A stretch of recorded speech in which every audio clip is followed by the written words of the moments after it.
Nasıl yiyor ya?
Gelin gelin, korkmayın.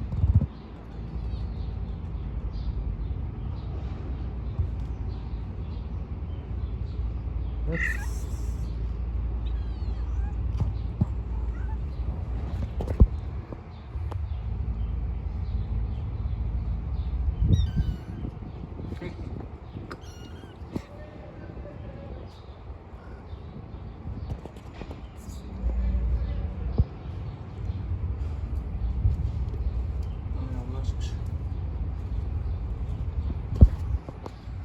Almışsın götüre biraz.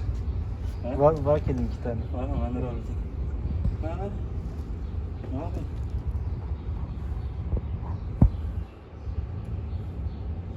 Bunlar gerçi daha annesinden kopmaz.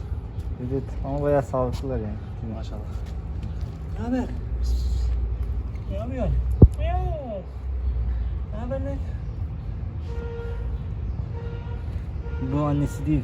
Bu bırakmış biri. Ben de aldım götürdüm buraya getirdim. Yani annesi yok yani. Bunların annesi yok mu?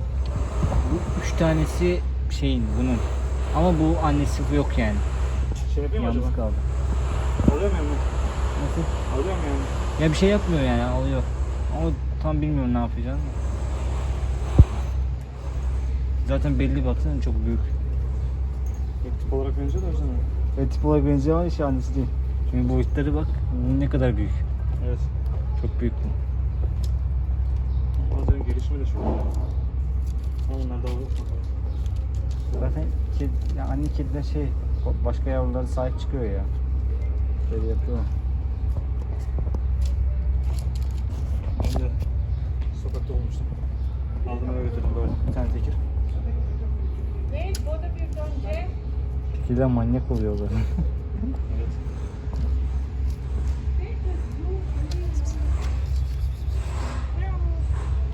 Ya bunun sırtı çok güzel ama.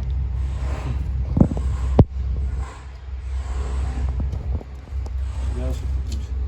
Markası güzel.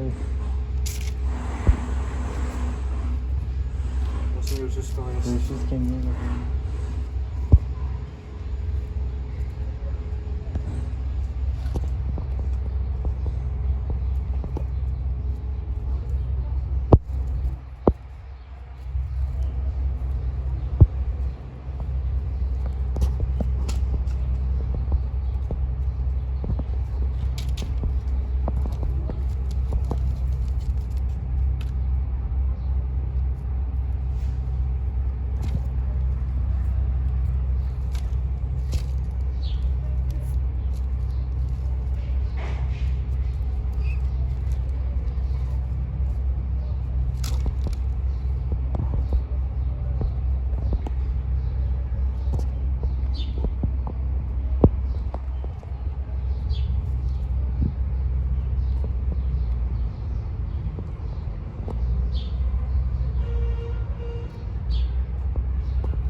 Manyak.